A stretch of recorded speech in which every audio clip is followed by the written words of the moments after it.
ఏలేశ్వరంలో వైసీపీకి ఎదురుదెబ్బ.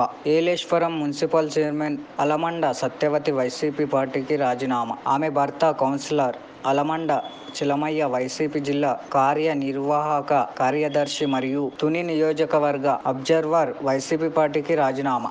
బయటి నుంచి వచ్చిన నాయకులు పెత్తనం స్థానిక నాయకులపై ఎక్కువ కావడంతో మనోభావాలు దెబ్బతినడంతో పార్టీకి రాజీనామా చేస్తున్నట్లు ప్రకటన. ఈ నియోజకవర్గాలందరినీ కూడా అన్ని చోట్ల కార్యకర్తలు తయారు చేసి మేమందరం వెళ్లి పర్వత పూర్ణచంద్ర ప్రసాద్ పార్టీలోకి ఆహ్వానించి జగన్మోహన్ రెడ్డి గారి సమక్షంలో పార్టీలో తీసుకొచ్చి ఆయన గెలుపు కూడా మేమంతా కృషి చేయడం జరిగింది. ఆ రకంగా వైఎస్ఆర్ కాంగ్రెస్ పార్టీ పట్ల నిబద్ధతతో విధేయతతో మేము పనిచేయటం, మేము పడ్డ కష్టాన్ని కూడా గుర్తించి ప్రసాద్ గారు పూర్ణచంద్ర ప్రసాద్ గారు ఏలేశ్వరం నగర పంచాయతీకి వైఎస్ఆర్ కాంగ్రెస్ పార్టీ గెలుపుకి ఈ నగర పంచాయతీ గెలుపు కూడా కృషి చేయడం జరిగింది. ఎవరైతే మమ్మల్ని మధ్యలో వదిలేసి వెళ్ళిపోయారో మళ్ళీ వాళ్లే మాకు నగర పంచాయతీ ఎందుకు వచ్చినప్పుడు నేను గాని చైర్మన్ గా నా భార్య గాని కొంతమందిని ఓడించడానికి స్వయంగా కూడా కృషి చేశారు పార్టీలో ఉంటూ. అవన్నీ కూడా మేము మనసులో ఉంచుకోకుండా పార్టీ అధిష్టానం తీసుకున్న నిర్ణయం ఏదైతే నిర్ణయం తీసుకుందో, ఎవరికైతే ఇన్ఛార్జ్ ఇచ్చిందో ఆ ఇన్ఛార్జికి గెలుపుకి కృషి చేయాలనే ఉద్దేశంతో నగర పంచాయతీ కౌన్సిలర్లు మేము అందరం కూడా ఒకే తాటి మీద మేము పనిచేయాలనే ఉద్దేశంతో ఇన్ఛార్జి ప్రకటించినటువంటి గౌరవనీయులు సుబ్బరామయ్య గారిని కూడా మేమే కలిసి మా నగర పంచాయతీ తరఫున మీకు పూర్తి మద్దతు ఇస్తామని చెప్పి తెలియజేయడం జరిగింది.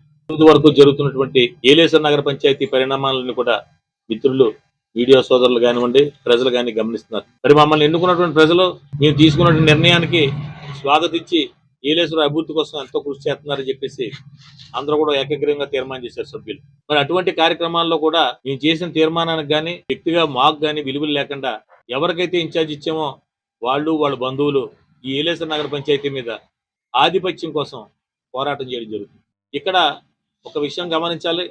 గత 100 సంవత్సరాల నుంచి ఏలేశ్వరం గ్రామ పంచాయతీ ఏర్పడిన దగ్గర నుంచి కూడా రాజకీయంగా ఎన్ని రకాల ఇబ్బందులు ఉన్నా, ఎన్ని రకాల తగులు ఉండి, ఎన్ని గ్రూపులు ఉన్నా సరే ఎన్నికల వరకే ఉండి తర్వాత రోజు నుంచి కులాలు కానీ మతాలకు కానీ దేనికి సంబంధం లేకుండా అంతా కూడా సోదరభావంగా కలిసి ప్రయత్నించి కలిసిమెలిసే ఈ రోజు ఈ నగరాన్ని ఇంత డెవలప్ చేయడానికి అందరూ రాజకీయ నాయకులు కృషి చేస్తున్నారు.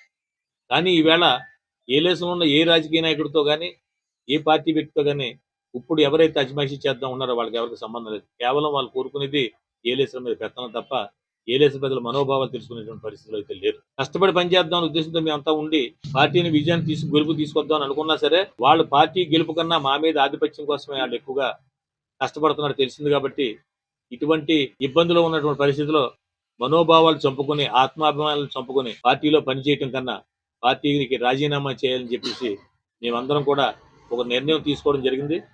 దాని విషయంలోనే ఈవేళ వైఎస్ఆర్ కాంగ్రెస్ పార్టీకి రాజీనామా చేద్దామని చెప్పి చైర్మన్ గా కానీ నేను కానీ మాజీ కౌన్సిలర్స్ కానీ కుల పెద్దలు కానీ వివిధ సంఘాల నాయకులు కానీ ఒక నిర్ణయం తీసుకొని పార్టీకి రాజీనామా చేయాలనే ఉద్దేశంతో మీ ద్వారా తెలియజేయాలనే ఉద్దేశంతో ఈవేళ మిమ్మల్ని పిలిచి ఈ కార్యక్రమం చేపట్టడం జరిగింది. 30 years అంటే 30 సంవత్సరాల నుంచి మేము రాజకీయంగా మీ అందరూ తెలుసు. అయినా మా మనస్తత్వం నిన్నగాక మొన్న వచ్చినటువంటి కార్యకర్తను కూడా కలుపుకొని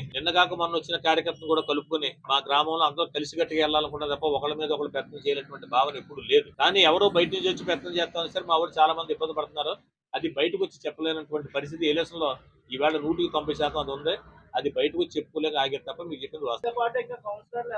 మీరు ఒక 10 రోజుల తర్వాత మీరు మళ్ళీ నేను ప్రెస్ మీట్ పెడతాను. ఆ వేళకి ఈ వేళకున్న మార్పు మీరే గమనిస్తారని చెప్పి తెలియజేసుకుంటాను.